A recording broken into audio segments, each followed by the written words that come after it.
So, this OKC team is young and vibrant, and although Shai gets most of the attention, Jalen Williams is that dog you don't want getting loose.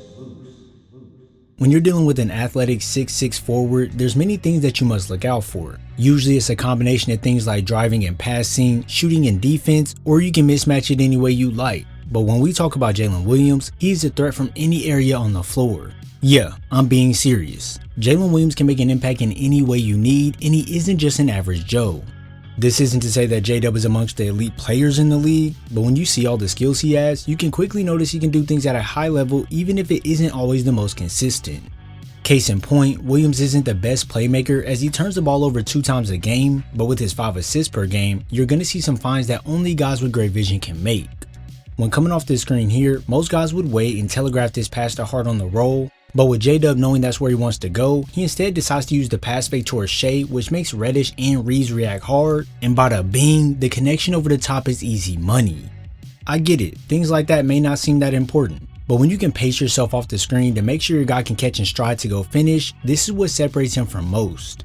Only being in his 3rd year in the NBA, when you watch him you would assume he's been in longer because he's never rushed when coming off these screens, which allows the play to develop, and just when you thought he was going to shoot a midi, he instead sends it up to Hartenstein for the alley-oop. This here shows you that Williams has the ability to find open teammates in space even though it's not his primary role, and overall this makes him an even more dangerous player. When you can pose a threat to the defense in different ways, it can make you a tough cover any night, especially when you don't allow them to get a break at all by exposing them backdoor whenever they decide to take a nap. J-Dub is great at noticing when defenders are getting ready for bed, which then is the exact moment when he will sneak right behind them, and with that unselfish nature of his, he'll locate the open man on the wing, and this one ends in a door 3-pointer. Plays like this happen a lot as J-Dub understands where to position himself within the holes of the defense, and if you look right here, the Bulls are in a 2-3 zone, so once Wallace is able to get to the middle of the floor which breaks the zone, J-Dub is on the backside running like a madman, and by the time the defense notices, he's already throwing it in with 2 hands. These backdoors don't just work when the defense is sleeping, as Williams will show off his route running skills by setting up his defender with his jab up the floor, to then immediately push towards the basket and finish off this beautiful reverse. Knowing when to cut within the offense is probably the hardest thing for some players to do as they don't want to mess up the flow, but once you learn your spots, it can really work in your favor.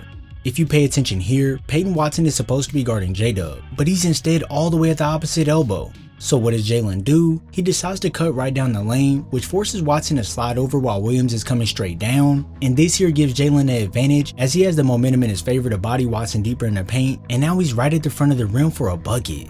To build on that further, the reason why it's important to know when and when not to cut is because here versus the Hawks, you can see Okongwu is right on J-Dub near the baseline. Now if Williams were to cut to the rim, it would basically be pointless as he would end up being covered and in traffic. So instead, Jalen waits patiently for there to be a shift in the defense opening up a pass to him, and now with Okongwu having to run out to him, he can blow past with ease to get inside for a slam. Wake up, wake up. Hey, are you there? Are you there? Are you there? Wake up, wake up, wake up, wake up. Oh, okay, good. Now that we've talked about all the minor issues he can cause the defense, it's time we talk about the major issues that opposing teams will have loaded on the scouting report. Now we all know offense is the main attraction to the game of basketball, but before we dive deep into that, we must start off with how J-Dub takes the confidence away from the opposing team. At the sight of any looseness, J-Dub is exposing that by getting his hands on the ball to poke it out, and then once Watson regains control of the ball, Williams hounds him to tip the ball out once more, and here comes a fast break run out. Those quick hands of his will have you not even up to speed of what's going on, as the ball will be behind your body before you can even react, and this is all due to his 7'2" wingspan, so even if guys are to have the ball in the hand furthest away from Williams, he can still reach around them to poke it out. At times this season, we saw the Thunder have to run an extra small lineup where Williams had his fair share on the big, and right here is where you can see the quick hands of his be extremely valuable. Another time on the break here versus the Warriors, Trace Jackson assumes he's going to use those elbows to shield off J-Dub, but when you're thinking body and he's thinking more swim move, well here's where he sinks the ball while you drown in frustration. Some of these strips of his can be risky like that, or like here versus LA where Davis is clearly going to the basket right behind Williams. At this moment, this is where you trust your gut and understanding of player personnel. And with Max Christie playing on the big boys team instead of the G League, J-Dub knows he can run right through the handle and makes it look like a piece of cake. That smothering approach he has when coming at defenders can be mad irritating, as it feels like you have no room to breathe at any time. So just when you thought you were going to retreat away safely from the double, J-Dub shows you there's no mercy and he's coming for the goods. On 2.1 steals per night, this ranks Jalen as second in the league for steals per game, and it's not just his quick hands and physicality that get him these. His ability to read the floor to anticipate the play is simply amazing. With that small lineup of OKC I brought up just a second ago, you're going to see Dort matched up with Collins. Not only do we see it, but J-Dub notices as well. So although it might be a gamble to leave Barnes open in the corner, Williams is the weak side help, so he stays in the middle of the lane to get ready for this lob pass over the top, and before you know it, OKC is slamming it home on the break.